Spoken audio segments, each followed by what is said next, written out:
जय माता दी सभी को। आज एक नई जानकारी के साथ उपस्थित हुई हूँ। तो अगर आप मेरे चैनल पर नए हैं तो कृपया मेरे चैनल को लाइक कीजिए, सब्सक्राइब कीजिए और नोटिफिकेशन बेल को भी प्रेस अवश्य कीजिए, जिससे मेरी आने वाली वीडियो आप तक जल्द से जल्द पहुंच सके। तो आज का जो विषय है वो विषय ये है कि अब सवारी तो आ गई है, लेकिन सवारी अगर आ गई है तो हम बहुत सारे लोगों के प्रश्न ये होते हैं कि सवारी तो हमें प्राप्त हो गई है, लेकिन अब इस सवारी की शक्ति में हम वृद्धि कैसे करें। तो ये प्रश्न आते हैं कि अब सवारी भी आ चुकी है, सवारी खेलना भी शुरू हो गई है, खुल भी गई है, लेकिन हम उससे और कैसे प्रबलता के साथ आगे बढ़ते रहें। तो इसी विषय में आज का ये इसी विषय में आज मैं बात करने आई हूँ। तो सबसे पहले बहुत सारे बच्चे कंफ्यूज हो जाते हैं।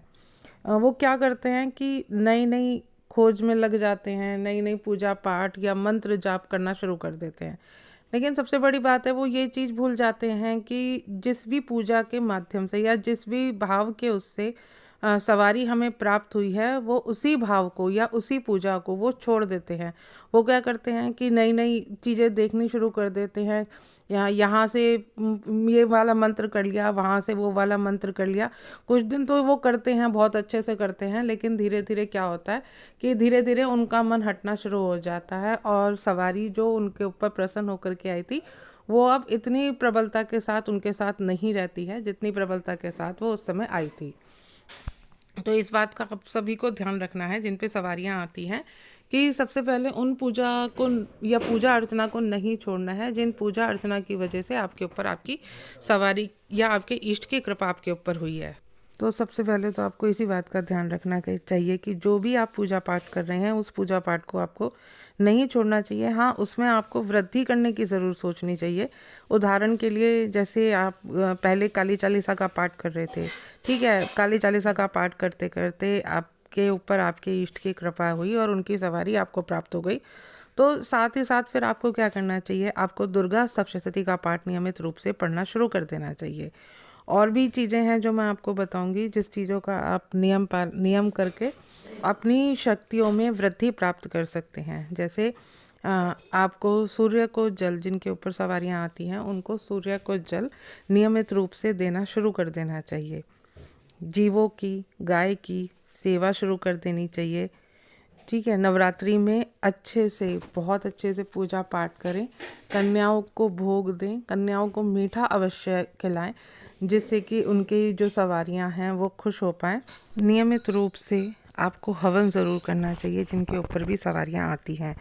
उनको हवन वर्ष में, तो अगर आप नहीं भी कर सकते हैं नित्य रूप से, तो वर्ष में 2 बार हवन अवश्य कराना चाहिए। ठीक है, और उसके बाद आपको आरती अपने घर में नियमित रूप से सुबह शाम की आरती ज़रूर करनी चाहिए। उससे भी सवारी में प्रबलता प्रदान होती है। और काम, क्रोध, लोभ, ईर्ष्या की भावना, लालच की भावना सवारी वाले व्यक्ति को छोड़नी होगी, क्योंकि वो सवारी कभी भी ये चीज़ पसंद नहीं करती है कि जिसके ऊपर भी वो आ रहे हैं वो इन सब चीज़ों में लिप्त हो। तो इसलिए जिन पे भी सवारियाँ आ रही हैं उनको ये सब चीज़ें नहीं करनी हो। इस पराई स्त्री या पराये पुरुष से भी दूरी बना करके रखनी चाहिए, क्योंकि जो सवारियाँ होती हैं वो बहुत शुद्ध और पवित्र तरीके से आती हैं। तो उनको ये भाव, अगर आप किसी के लिए गलत भाव भी रखते हो तो वो भी नहीं पसंद आता है।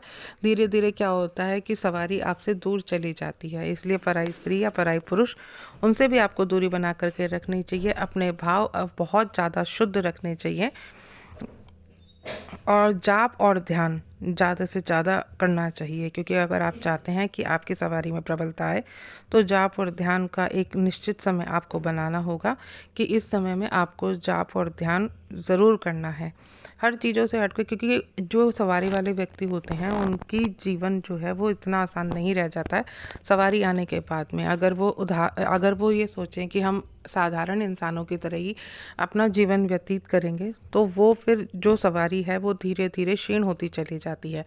क्योंकि सवारी को बहुत ज़्यादा शुद्धता, बहुत ज़्यादा भाव, बहुत ज़्यादा ये सब चीज़ें बहुत पसंद होती हैं। तो अगर हम इन सब चीज़ों में वृद्धि करते हैं, जो चीज़ें मैंने आपको बताई हैं, हाँ, एक बात और, लहसुन प्याज का सेवन भी आपको कम से कम करना चाहिए।